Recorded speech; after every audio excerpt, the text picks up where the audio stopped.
We rarely hear or read the Gospels of St. John, the books of St. James' writings on sin and life.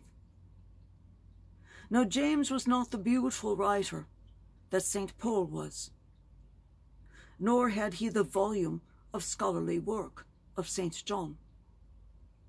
James is direct, concise, to the point. Look at today's second readings. He wasn't beating around the bush to those wealthy people. He's basically saying to them exactly what he's thinking and how they will die. There's no beating around the bush. There's no, well, you know, this might happen, or maybe if you did this. But he's saying, no, you are corrupted. Your valuables have corroded because your spirit is corroded. You are so full of sin and evil. Nothing about you will sustain. So James is direct, concise, and to the point. I personally like James because that is how I talk. James tells you directly what you should or should not do, and what the consequences, what the cost will be in whichever way you choose. James wrote of the rich trying to buy forgiveness from the Lord, of trying to buy more time in which to do more good works with the money they had hoarded.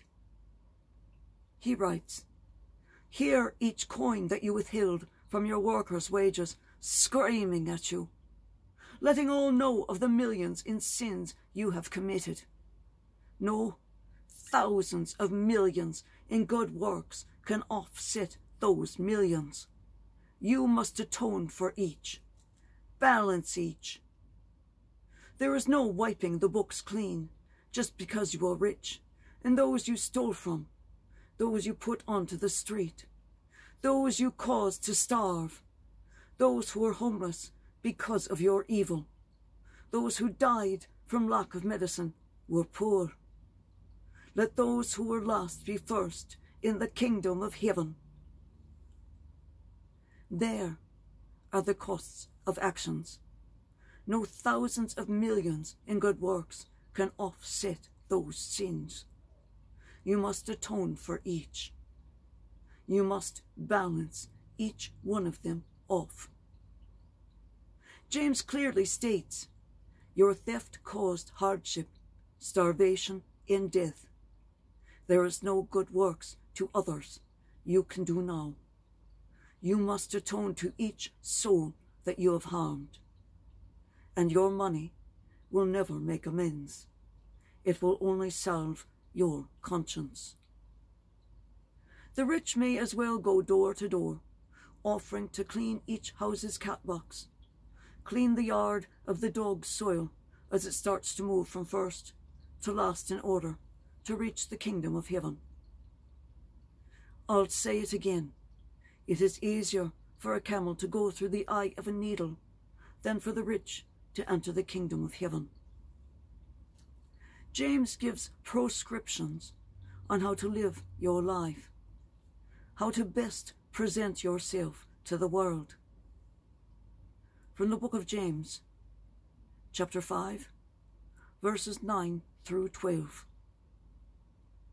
Do not complain, brothers and sisters, about one another, that you may not be judged.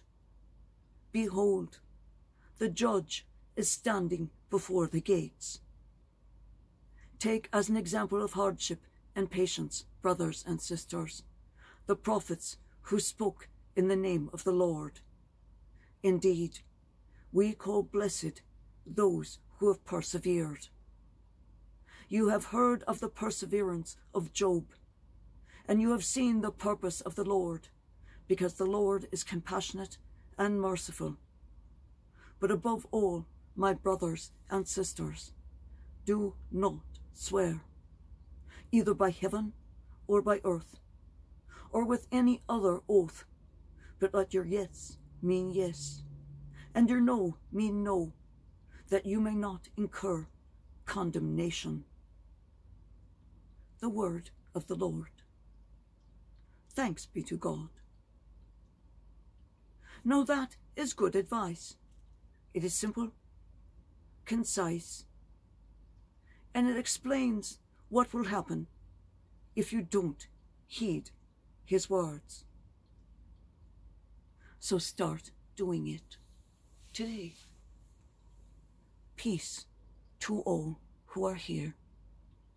Peace to all you bring here.